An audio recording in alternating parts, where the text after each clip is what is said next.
اعوذ باللہ من الشیطان الرجیم بسم اللہ الرحمن الرحیم۔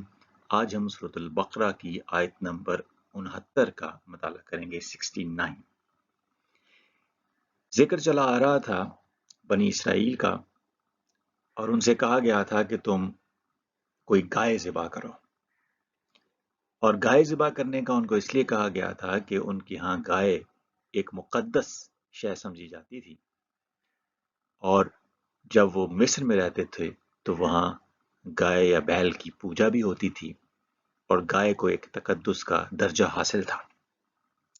یہ تقدیس ان کے ذہنوں سے نکالنے کے لیے ان کو اللہ تعالیٰ کی طرف سے حکم ملا تھا کہ تم ایک گائے ذبح کرو۔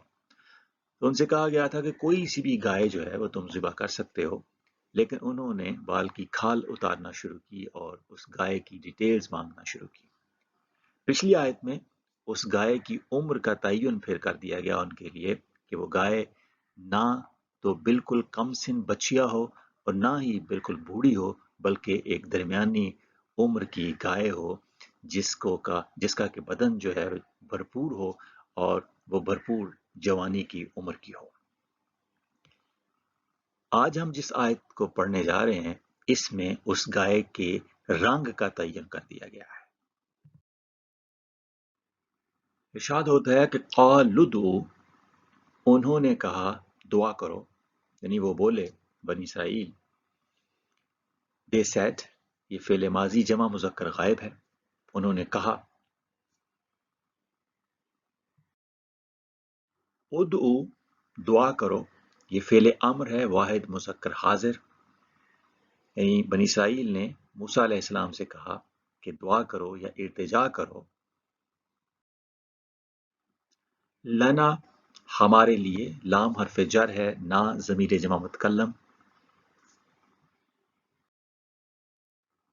ربا کا، تمہارا رب، قالوا ادعوا لنا ربک، انہوں نے کہا دعا کرو ہمارے لیے اپنے رب سے۔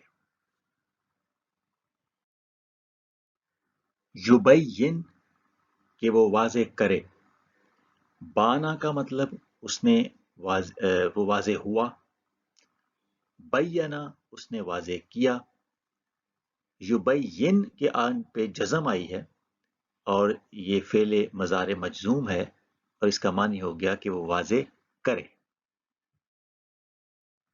لنا، ہمارے لیے، لام حرف جر اور نا ضمیر جمع متکلم۔ ما، کیا ہے یہ؟ ما استفہامیہ ہے، اس میں استفہام بھی اس کو کہہ سکتے ہیں۔ ما کیا ہے؟ انٹیروگیٹو پارٹیکل۔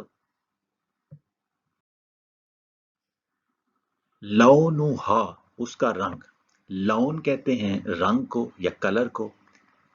لون کا ایک معنی نوع یا قسم بھی ہوتا ہے، لیکن یہاں پہ رنگ مراد ہے۔ لونھا، اس کا رنگ، ہا جو ہے یہ ضمیر واحد مؤنث غائب ہے، بقرہ کے لیے آئی ہے، گائے کے لیے۔ تو قالوا ادعوا لنا ربک یبین لنا ما لونھا، انہوں نے کہا دعا کرو ہمارے لیے اپنے رب سے کہ وہ واضح کرے ہمارے لیے کہ کیا ہے رنگ اس کا۔ قال، اس نے کہا، فعل ماضی واحد مذکر غائب، اس نے یعنی موسیٰ علیہ السلام نے کہا،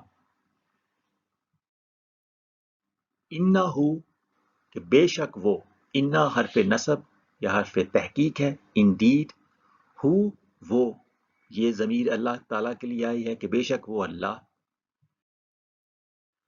یقول، وہ کہتا ہے، یہ فعل مضارع ہے واحد مذکر غائب، قالا اس نے کہا، یقول وہ کہتا ہے، تو قالا انہو یقول، اس نے کہا یعنی موسیٰ علیہ السلام نے کہا کہ بے شک وہ اللہ، یقول کہتا ہے یعنی اللہ فرماتا ہے، انہا، کہ بے شک وہ، انا کا معنی بے شک، اور ہا جو ہے یہ ضمیر واحد مؤنث غائب ہے اور یہ بقرہ کے لیے ہے کہ بے شک وہ، بقرۃن، گائے یا ایک گائے، یہ اس میں نقرہ ہے۔ قالا انہو یقول انہا بقرۃن، اس نے کہا بے شک وہ، اللہ فرماتا ہے کہ بے شک وہ ہے ایک گائے، صفراء، زرد رنگ، یہ صفراؤ جو ہے یہ صفت ہے بقرہ کی، تو یہ بقرہ کی پہلی صفت آئی ہے یہاں پہ اس آیت میں کہ وہ گائے کس رنگ کی ہے؟ وہ زرد رنگ کی ہے۔ تو پہلی صفت رنگ کے اعتبار سے آئی کہ زرد رنگ کی ایک گائے ہے۔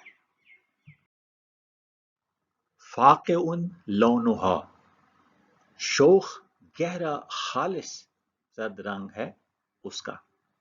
فاقعون کا معنی شوخ بھی ہے، گہرا بھی ہے، خالص بھی ہے، برائٹ، بریلینٹ یا ویوڈ، یہ اس میں فاعل ہے واحد مذکر، اور یہ صفت مرفوعہ بھی ہو سکتی ہے لون کی، یا لون کا یہ مفعول ہے، لونہا اس کا رنگ، یعنی اس گائے کا رنگ جو ہے وہ شوخ ہے، گہرا ہے، خالص ہے، شوخ گہرا خالص زرد، کیونکہ صفراؤ پہلے آ چکا ہے، تو یہ دوسری صفت ہو گئی کہ وہ رنگ جو ہے وہ شوخ بھی ہے، گہرا بھی ہے اور خالص بھی ہے۔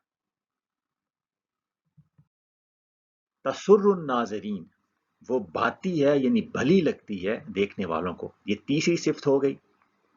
تو پہلی صفت رنگ کے اعتبار سے آئی کہ وہ زرد رنگ ہے، دوسری صفت آئی کہ وہ رنگ جو زرد ہے وہ شوخ بھی ہے، گہرا بھی ہے، خالص بھی ہے، اس میں زرد رنگ میں کسی اور رنگ کا شیڈ نہیں ہے۔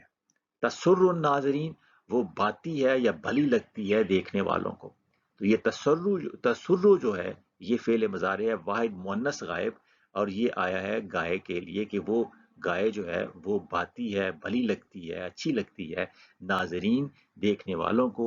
یہ ناظر کی جمع ہے، اس میں فاعل منصوب جمع مذکر۔ تو اس آیت میں گائے کی رنگ کے اعتبار سے تین صفات آ گئیں کہ وہ گائے زرد رنگ کی ہو، اور وہ زرد رنگ جو ہے وہ شوخ گہرا اور خالص ہو، اور وہ ایسا رنگ ہو کہ جس سے وہ گائے جو ہے وہ دیکھنے والوں کو بڑی اچھی لگتی ہو، بھاتی ہو، بھلی لگتی ہو۔ وما علینا الا البلاغ المبین۔